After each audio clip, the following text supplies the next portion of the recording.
Hi friends, இன்றைக்கி night dinner வந்து இன்ஸ்டாகிராமில் வந்து ஒரு சுட்ட ரெசிபி தான்.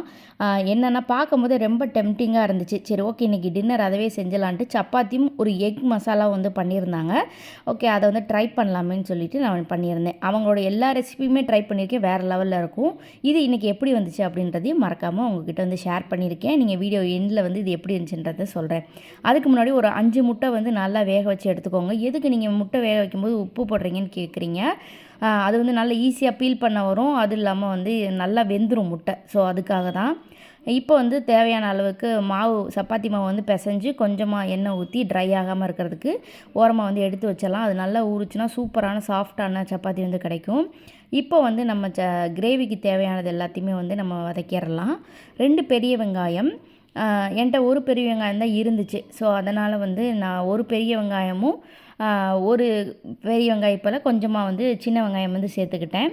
அதுக்கப்புறம் கொஞ்சமாக பூண்டு, கொஞ்சம் இஞ்சி, அதுக்கப்புறம் 2 தக்காளி, அதுக்கப்புறமா வந்து இதுக்கு ஒரே ஒரு ஸ்பைசஸ் தான் சேர்க்க போகிறோம். வேறு ஸ்பைசஸே கிடையாது, மிளகு மட்டும்தான். ஸோ அதனால் கொஞ்சம் தாராளமாகவே மிளகு வந்து சேர்த்துக்கலாம். இது நல்லா வந்து ஆற விட்டுட்டு மிக்ஸி ஜாரில் போட்டு வந்து அரைச்சி எடுத்துக்கலாம்.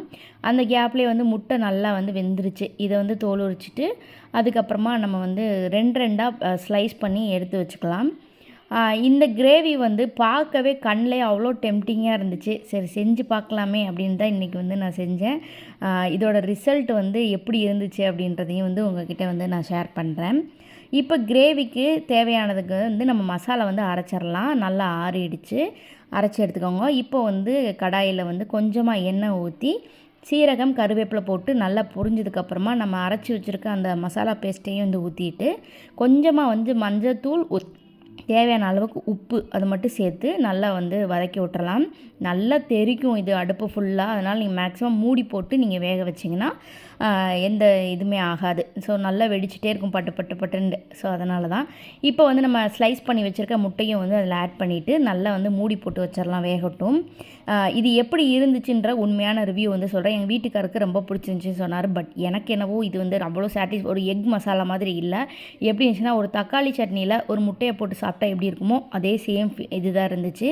ஸோ மற்றபடி வந்து இது சாப்பிடவே முடியல, வாயிலே வைக்க முடியலலாம் சொல்லவே முடியாது. ரொம்ப டேஸ்ட் நல்லா தான் இருந்துச்சு. பட் எனக்கு என்னவோ இது வந்து அந்த முட்டையோட மசாலா அந்த அளவுக்கு வந்து இல்லை.